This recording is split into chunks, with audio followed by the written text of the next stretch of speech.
So while we were all focused on the unveil of the new Toyota 86, Subaru also announced some exciting add-ons that could be alluding to a sportier model coming. Fingers crossed, STi, bring it on. We also hear that the Hyundai Veloster could be getting canceled today. We're gonna dive into this. Grab your snacks and drinks and buckle in.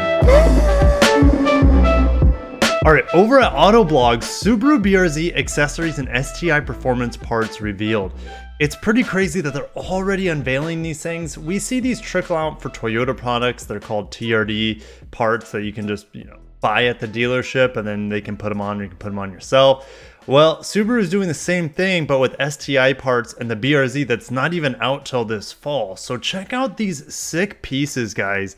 Okay, so at the bottom, with this additional lip, and this lip makes the front end of the BRZ look so much better. I don't like the BRZ's front end compared to the 86. I think the 86's front end looks a whole lot better. Now, it looks like they also added some LED lights inside of here. Don't know if it looks good or not, but it's cool that you have that customization. Next image, we have an aggressive inlet here on the side scoop, which kind of reminds me just a little bit of the aftermarket pieces that you could put on a Lexus F car to accentuate that side slit, that gill, that shark gill. And we're going to keep going. You can get these 18-inch BBS wheels. I think they're forged wheels, so they're a little bit lighter as well. Guys, these are like kind of like the bronze gold type of wheels that we see sometimes on like WRX STIs. So maybe a little bit more bronze than the gold, but it still looks pretty cool. I'd love to see what it looks like with like black. I think it would look cool with a black paint color, maybe even white. I don't know how good it would look with like yellow, or maybe okay with blue, but look at this wing, this carbon fiber wing looks pretty sick, and it has STi logo right there at the top of it. That is a crazy wing that is right there in there with the STi parts that I would expect from Subaru. I don't know, if I was getting this thing, that wing might be on the short list. Now they have a lighter exhaust system, STi badge there on the side. Man, they're making some pretty cool parts, and the car's not even out yet. I'm just super excited. Now, on the back, it's interesting. I just saw this for the first time. We don't have any additional side skirts, but you have this little piece here. I think it looks kind of tacky, this piece in the very rear of the side. And then back here, we have additional ground effects and lips, and yeah, I think it looks a lot meaner on the back. Of course, this has the upgraded exhaust, so that's going to look pretty sick. And then you have a deck lid spoiler, which we haven't seen. We just saw the big fat one, which I don't know, that would probably be the one I would get. And then on top, you have you see these in a lot of WRX and STi models with this diffuser, roof diffuser. But yeah, overall, these kits make the BRZ look a lot meaner, which that's what it's expected to do. So it doesn't look like there's any information on availability and pricing. So if you're looking to STi your BRZ, probably check with your dealer for that. Now, what if, we're going to go to the spreadsheet real quick. What if, I've already speculated on this in my head, but Subaru could actually build an STi or a BRZ STi. Therefore, there would have to be a Toyota counterpart, which would be a GRMN 86. We already got the GR86. So would they just drop the WRX's upcoming engine in there, the FA24F turbocharged Boxer 4?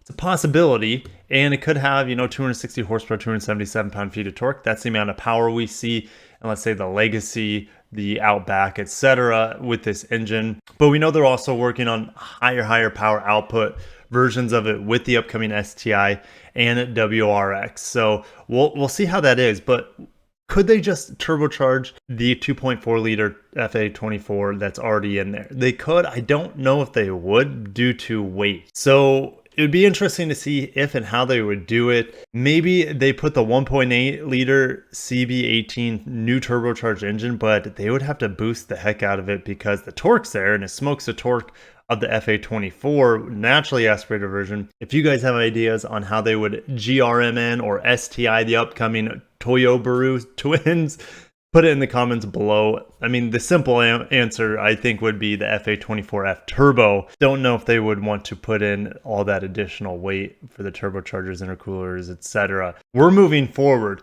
Over at Motor One, Hyundai Veloster could soon be killed as deals dry up for quirky hatch. What's going on?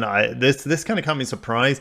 And actually, a commenter on my channel is like, "Hey, I hear that the Veloster could be canceled. What do you think?" I'm like, "No, there's no way they'll cancel the Veloster because it's kind of like the test bed for them for their end platform or their end models." That could still be the case, but check out what is going on right now. The Cars Direct is reporting that they have discovered that the standard Veloster lacks any incentives from the automaker as of April 1st. No rebates, no lease deals, no APR financing incentives. Hyundai is offering a final pay incentive, a special one designed to help dealers clear out stock, which looks to be working. Cars Direct found it almost impossible to find models in stock, discovering around 200 Velosters on sale nationwide, most of which are being the Veloster N variant. And Hyundai is continuing to offer incentives for that model.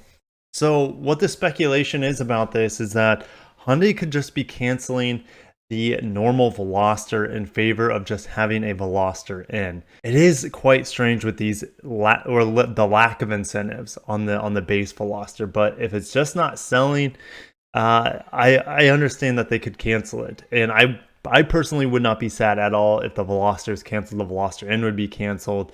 They would find something that would be sporty to replace it.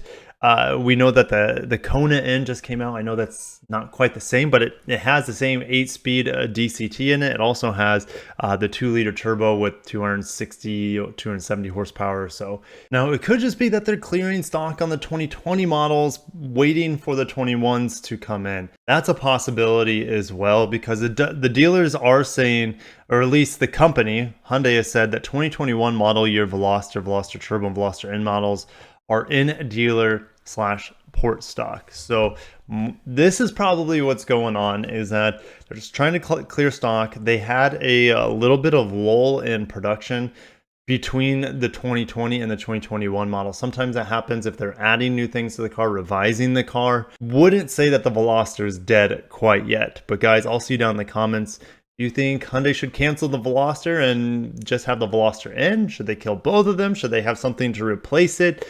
Well, I'll see you guys in the comments on that. And one last article that I also thought was interesting, we're staying at Motor One for this, is 2022 Infiniti QX55 already getting significant dealer incentives, discounts, manufacturer incentives.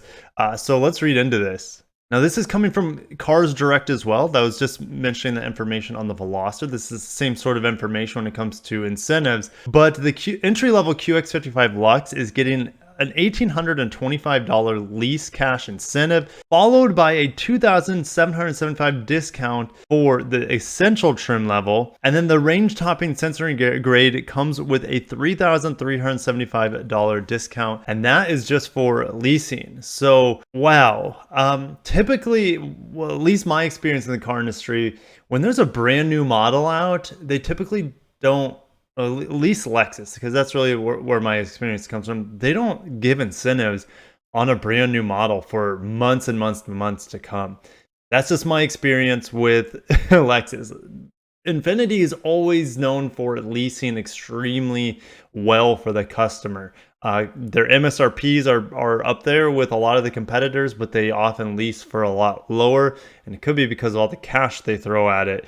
Now, that doesn't seem to be helping Infiniti right now, because their sales are down 25% on Q1, which is just like mind-blowing, mainly because the QX60 is missing in action since they don't have production of it until the 2022 model comes out later this year. So now, if you want to finance the vehicle, you can get it at 1.9% up to 72 months. So not only can you lease with it's extremely attractive lease rebates, you can also borrow money for extremely low borrowing rate there on a brand new car. So Infiniti's just like, we need to get these things out the door. We don't have any QX60s to sell. Our QX50s are doing well. We assume this vehicle, since it's pretty much the same thing, it just looks a little bit sharper, we would assume that they just want to sell as many vehicles as they can and help dealers out as they're just trying to like stay afloat, stay in business, when the QX60, their traditional bestseller, is just missing in action. Lease programs start at $479 for a 39-month lease with $4,300 due at signing. And there's also a $1,000 dealer cash incentive. So they are throwing money at this thing.